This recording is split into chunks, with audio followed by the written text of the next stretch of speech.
Let's kick off with our first query today, coming in from Dr. Rakesh Kumar Nayak. He's from Bhubaneswar. Dr. Nayak, go ahead, ask your question.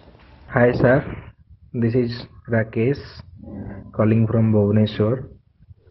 I want to hold Apollo Hospital share for a very long time and want to continue as a long-term shareholder of this. Kindly tell me the levels and review, and I want to really invest big on this. Okay. Well, it's interesting that you're talking about long-term investment in Apollo hospitals because, it is one stock which has really tested the patience of investors. I mean, if you look at 2015 to 2020, the stock just moved in a narrow band of 1,000 to 1,500. It made no money for investors. It was flat for 5 long years. And COVID suddenly changed everything for that stock because people started appreciating that Apollo hospitals could actually operate with good operating margins. It could actually have a return on equity of around 20% plus. And the stock has moved to 5,000. It moved to 6,000 actually from 1,500 and now around 5,000 and change.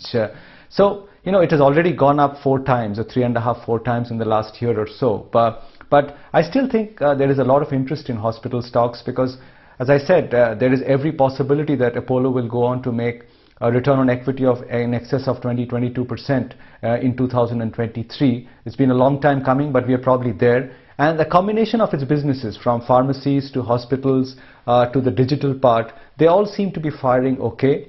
Realizations per bed have been moving higher. And as COVID fades and we see the international medical tourism business improving as well, I think Apollo could do well once again. Now the question is it the best hospital stock to own? That could be debatable, but all hospital stocks have done well. I mean, you look at Max, you look at Fortis, you look at Narayana and Apollo, they've all actually done well over the last couple of years. So you could, instead of buying one of them, you could buy a basket of these hospital stocks and hold them. I think the chances of success may be even higher, but it's a good space to be betting on. I agree with you.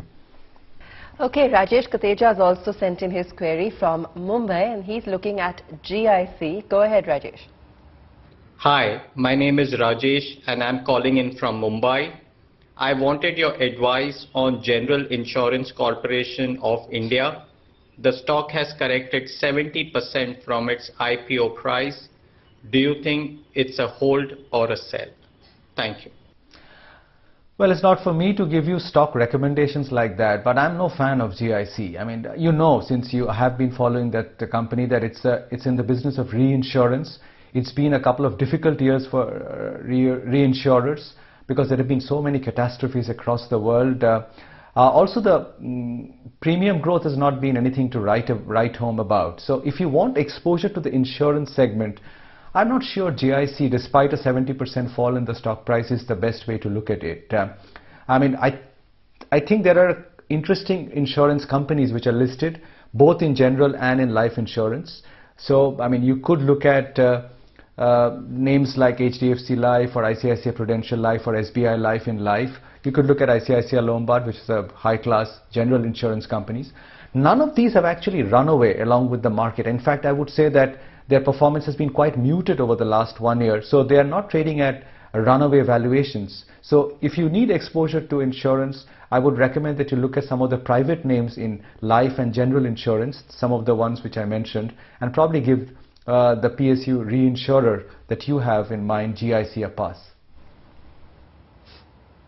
Okay, here's an interesting one. On a recent listing, we've actually got a query coming in on Cartrade. Listen. Hi Udayan, I'm Hemant Agarwal from Hyderabad.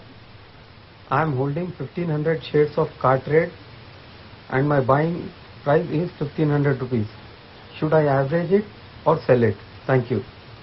Oops, this one is a tough one. You've bought at the peak right after listing and the stock has lost what, 40%, 50% since then. My commiserations. It's a difficult one and it's never a good feeling when you buy and immediately after that the stock tanks like Cartrade has.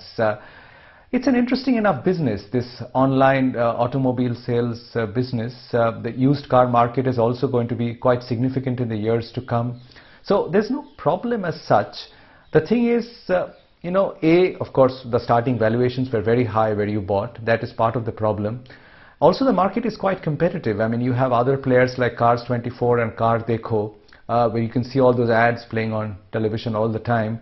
I mean, these are well capitalized players, all of them, like Cartrade. So they have raised private equity capital, and I think they will probably battle it out, slug it out in that market for a couple of years to come.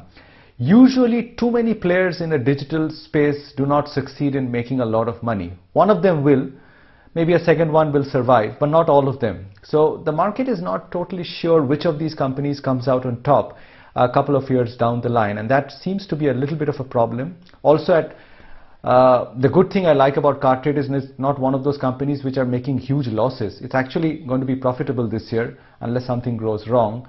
But trading at 60p, I find there is greater comfort in other names like, say, Info Edge or India Mart.